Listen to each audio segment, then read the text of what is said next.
এলেন মহারানী। তা বলি, বন্ধু বান্ধবের সঙ্গে একা একা ঘুরতে গেছিলে কেন, আমার বাবুটাকে না নিয়ে? আরে আমি তোমাকে বললাম তো, স্কুলের ফেয়ারওয়েলে গিয়েছিল। থাম তুই। এখন তোমার বিয়ে হয়ে গেছে, এই বাড়িতে এইসব একদম চলবে না। এটা আমি বাবারে। তোমায় বলে দিলাম, মাথায় ঢুকিয়ে নাও। মা, সারাদিন আমার পেছনে লাগো।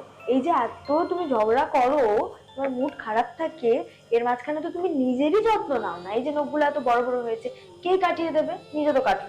চলো আমি আজকে তোমার নখ কাটিয়ে দেবো। আরে তুমি নরম ফুলের গান, তুমি এই কি, চুলেরও তো অবস্থাটা ভালো না। আসো মাথায় তেল মালিশ করে দিই, ঠিক আছে? আমি তোমার ছায়ায় ছায়ায় থাকি। কি হচ্ছে এটা? আমি বৌমাকে কত ভুল বুঝতাম।